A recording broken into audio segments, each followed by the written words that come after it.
So hello guys, good morning po mga kakuan. Ito na naman po tayo. Busy life na naman ng isang driver mga kakuan. Ngayon po meron tayong pupuntahan po mga kakuan. At ito na po, nandito na po tayo sa Gite. Pupunta tayo ng Gulong. Nandiyan tayo sa GT. Ayan mga kakuan.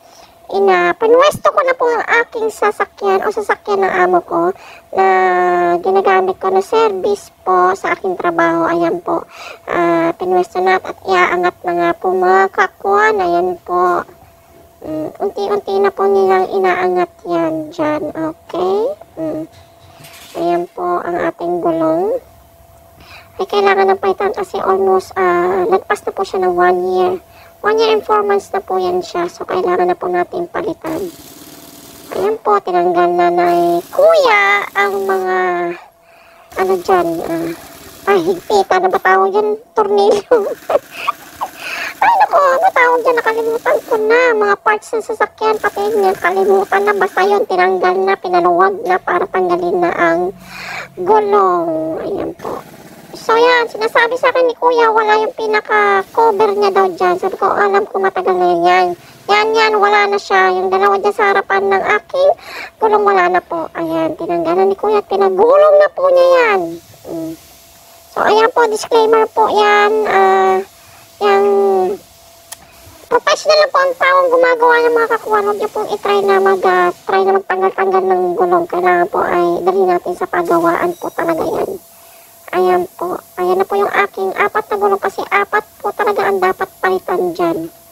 So, tinanggal niya na po yung sa may pahanginan po dyan. Pinapalitan po lahat yan. Tinanggal niya na. Tinanggalan niya rin po ng hangin ang gulong na yan po, mga kakuan. So, ayan. Pinush niya para nga naman mahiwalay na. Tinanggal na ang luma. So, kailangan ko ba i-explain? Nakita niyo naman, di ba po, ano yung ginagawa ni Kuya? So, panoorin po ninyo kung ano yung ginagawa niyo. Nagdadagdag lang ako dito para dagdag kaligayahan lang po ninyo. Kung naliligayahan nga ba kayo. Ayan. So, dali sa taas. And then, pinaikot niya dyan. Ayan, diba? And then, yung machine na yan ay to push nga naman. To remove all the tire. May ginagawa pa mga bakal-bakal dyan na para alisin yung luma natin gulong. Medyo okay pa naman, konti, pod-pod lang siya ng konti yan. So ayan, dyan po yan sa may Musapa mga kakuan. Napakaganda po ng servisyo nila dyan. Disclaimer po, not sponsor. Ayan. So ayan na, tinanggalan nila ang gulong. So ikakabit na nila ang bagong gulong. Ayan na po yung bago. So, bago nila ikabit yan, nilagyan nila na parang glue. Or pampadulas ba yan? Yes. Ayan, sinalpak na ang bagong. Malalaman mo talagang bago kasi meron pang papel eh. Ayan.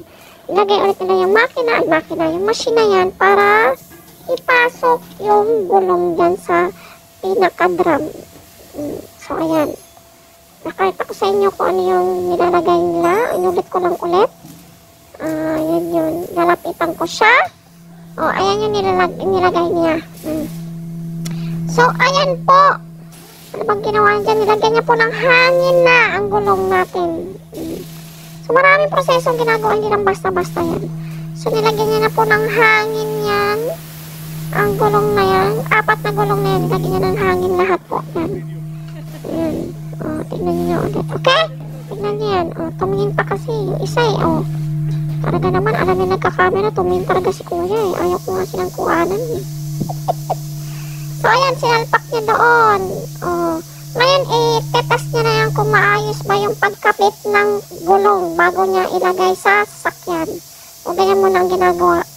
Pinaikot-ikot niya muna dyan ang ating bagong tire o bagong gulong na kinabit. To test.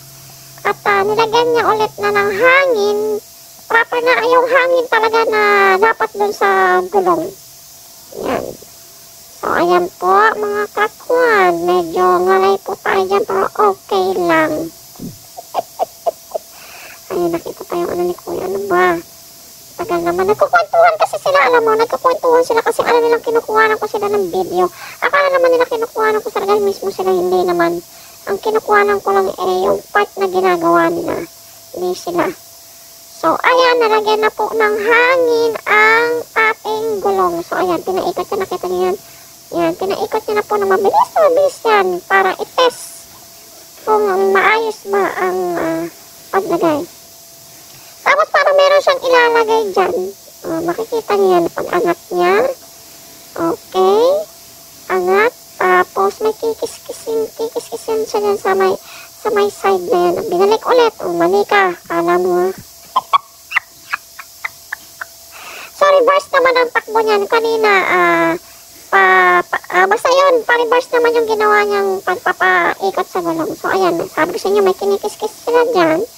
Tapos, meron siyang ididikit dyan. Hindi ko alam kung, ano ba yun, kung stopper ba yun or something. Basta yun na yun, may kinabit siya dyan. So, hindi ko na pwedeng isum kasi hindi ako pwedeng lumapit doon. At syempre, nakaka-estorbo naman na sa kanila. Kaya, dyan lang ako sa area na yan kung saan pwede ko silang mabidyohan, makuhanan yung ginagawa nila. So, ayan. Okay na. Tapos, pupukpukin niya yan dyan. May kinakat niya pa pala. Nalagay siya dun sa baba. May nalagay rin siya dun sa taas. Parang starter nga. Tapos, ikutin niya ulit yan. Yes. Para malaman na matibay yung pagkabit niya dun sa mga bakal na yun. Kasi, last time yung nagpagawa po kami, medyo hindi yata nadikit masyado ang paggawa. So, nung tumatakbo ako, maingay yung gulong.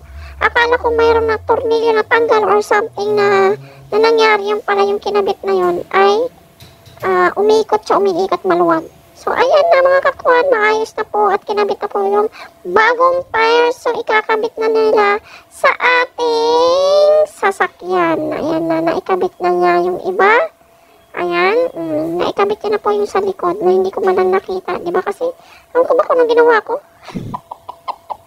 Ayan, naikabit niya na po yung dalawa sa likod. So, ayan po, dyan na po tayo sa balance. Ayan, i-check nila kung maayos o yung balance ng sasakyan kung pantay yung sa likod or sa harap o kung maayos pag tinakbo ay walang hindi tagilid yung gulong, hindi nakaano yung gulong, maayos. So, ayan na po, mga kakuha, natapos na po ang pagpapakabit natin o pagpapalit ng gulong. So, pauwi na po ako dyan, mga kakuha. Maraming salamat po sa lahat ng mga sumuporta po sa lahat.